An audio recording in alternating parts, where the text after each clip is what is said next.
Hey guys, it's Bob here again. This video is going to be about buying some floor mats for your car, especially all-terrain, all-weather floor mats. Okay.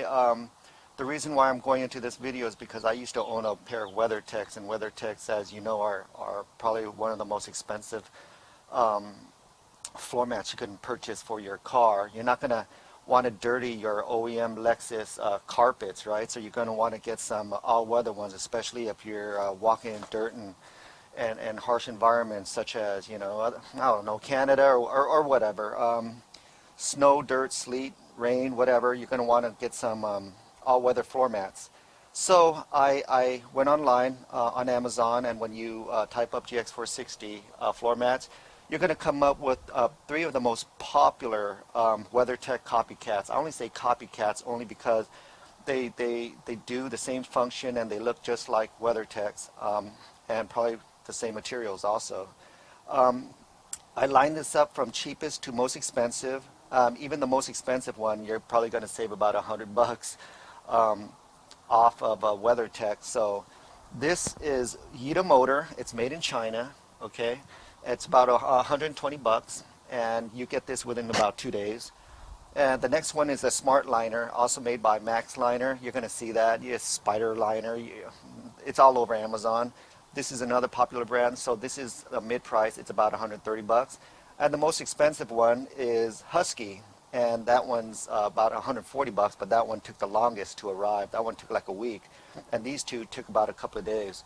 Okay, so I went ahead and did the driver's side first because I think that's the most expensive, the most used one. Okay, not expensive, but the most used one. So let's go ahead and make that comparison right now. All right, follow me, guys. All right. So I got the cheapest one, which is Yida motor. I got the mid-price one, which is Smart Liner, Max Liner, and I got the most expensive one, which is Husky, which is still only about $140. We're going to talk about the weight of them, okay? They all pretty much feel the same weight, except I'm going to have to say Husky Liner feels a lot lighter for some reason. Does that play into quality? I'm sure it does. Husky, the most expensive one, feels a lot lighter. Okay? Now we're also looking for these O-ring ridges, okay, because this is what is needed to lock into place inside your driver carpet floor, okay? And all of them have it, okay, so that's a good thing. They don't just work off these bottom ridges. Oh, wow, okay, so let's look at the bottom ridges.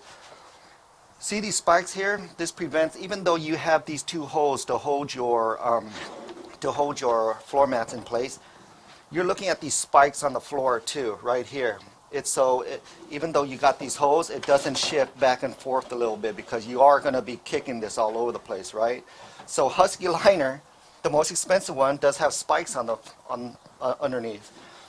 The mid one, Max Liner, doesn't have any spikes, and I'm shocked. So that might play into my decision to buy. And the cheapest one doesn't have one either. Okay, so out of all 3, the most expensive one has spikes. Now let's look at ridges and how it plays into your decision, okay? Are you looking for a clean look, or are you looking something more functional and practical that's actually going to wipe mud and snow off your feet? Out of all of them, I'm liking the most expensive one, which is Husky, and it's only $20 more than the cheapest one, guys. It's got really high ridges, and it's got ridges going in the directions that I want it to be, because you're going to be scooting your feet back and forth right here. And so a lot of the ridges go this way, right at the end right here, and that's what I like. The middle one, made by Max Liner, barely has any ridges, and if it does has ridges, it's not in the direction that I like it to be. It's going sideways like this. I don't know anybody that walks sideways like this unless you're retarded or something. And the ridges are super wide, so that might play into it, but I'm pretty sure this is the easiest one to clean because it doesn't have any deep ridges for you to have any problems wiping down. Okay, so this is probably the easiest to clean. The cheapest one, Yida motor, I think has the best of both worlds. So it has deep, tall ridges going in good directions, going in all directions, even diagonal. Okay, it even has thin ridges and wide ridges, and it even has bumps up here. Okay, so I think Yeetam motor out of all three, according to the ridges, has the best of both worlds. Okay, so it's easier to clean, and plus it will clean your feet. Okay, this middle one sucks the most when it comes to the ridges, and Husky I think has the best ridges, but most likely harder to clean. Okay, but I mean it's all subjective. Once you get it, you'll probably see what I'm talking about. Okay, and as far as the shape goes, every single one has the shape of the driver's side canals, right? So the only way we're going to find out is to actually fit this in. Okay, we're looking for channels. We're looking for channels to hold water within here. Okay, so out of all of them, the most expensive one, which is this one, actually has a channel right here and a wall right at the edge, so water can't be pouring out. Water can't be pouring out anywhere right here. It's got a really good channel right here. Okay, it's got some nice deep pockets right here. So this is good in holding in moisture, liquid, whatever you spill. The middle one is curved and bent all over the place, and I don't think will hold water very good. And right here, it has a slight slope, so this might be pouring out water right here too. I don't know if that's a good thing or a bad thing, but since this thing is doesn't hold its shape very well, because if you see this, if you're looking at what I'm looking at right now, it's flat right here, and then it just makes a big old bump on this side, while the Husky liner is completely flat. So this held its shape, and it was probably molded and cut out into shape, and it was kept this way. This one, I don't know what happened, the heat or something, it started making a deformed looking shape. The cheapest one, Yeetam motor, $20 cheaper than the most expensive one, actually has a decent shape. It actually holds its shape. It's not deformed or anything when it came out of the box. It looks pretty good. As far as the channels go, the cheapest one actually has small channels, okay, on the edges right here, a small wall on the edge right here. So this is probably mediocre to the max liner and to the most expensive one. So this is probably mid-range when it comes to the wall terrain. Okay, so let's go ahead and put them inside the car and see how it holds up as far as shape and contour goes. Okay, so we're going to go ahead and look inside my car right now. And another big reason why I kind of want to get rid of the original ones is these piece of shits that I bought called Element. I also bought on Amazon. Didn't even come with holes right here. I had to cut the holes in myself, right? And they were just really piece of shit rubber. So let's go ahead and put in each one, starting with the cheapest one. Okay, right here is the cheapest one, guys. This is Yeetam Motors, made in China. It actually went right over the locking holes very easily, perfectly almost, okay? And it locks in. You know, the locking platform wasn't too high or too low. It locked in perfectly, okay? I'm looking at the contour of everything, and it looks super perfect. There's no voids or gaps or any odd-looking forming ridges or anything that's out of place. So I'm kind of liking this, okay? Let's go to the next one, the midline one. Here is the max liner. The max liner didn't fare too bad. It actually went inside these locking holes, but it was a little more difficult to lock in because these walls right here was so high that I had to get my fingers in there just to spin it. And if you got fat fingers, I don't think you're able to do it, okay? So you might have an issue with this. And as far as the contour goes, this one, the contour is also perfect. I didn't get any lifts or anything where the gas pedal and the brake pedal is. It's laying flat on the floor. So the shape is perfect.